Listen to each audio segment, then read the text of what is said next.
Bonjour, ici Michel pour actualité-dvd.com et aujourd'hui je vous parle du film Shaft de Gordon Parks, sorti en Blu-ray chez Warner Brothers le 14 août 2012 et mettant en vedette Richard Roundtree.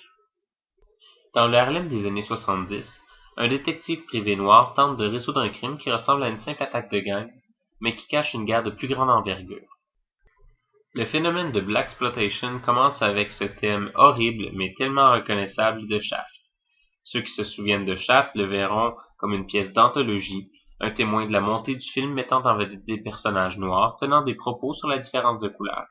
de la mode des années 70 et de la qualité de la cinématographie au moment où on a compris que le cinéma d'envergure pouvait rapporter un gros montant.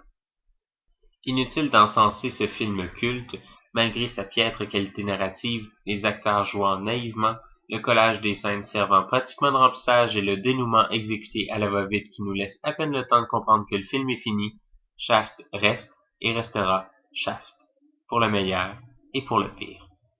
On peut tout de même apprécier le fait que ce film ait ouvert tant de portes du cinéma à la communauté afro-américaine, parce que même si Shaft n'était pas le premier film de blaxploitation, genre né environ un an avant la sortie du film, il reste que c'est le film le plus populaire des premiers temps de la série.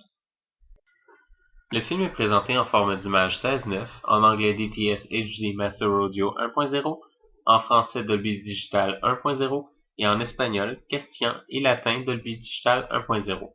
et en allemand dont les spécifications ne sont pas inscrites sur la pochette.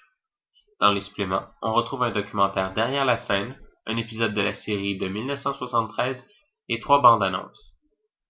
En terminant, on peut dire que Shaft marque un moment charnière dans le cinéma et dans la cause des Noirs aux États-Unis, et que malgré le manque de qualité cinématographique qui lui est caractéristique,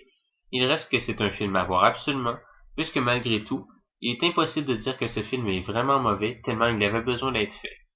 Sa popularité et le culte qui lui est voué étant témoins de cette réalité. C'était Michel, je vous remercie, et bon visionnement!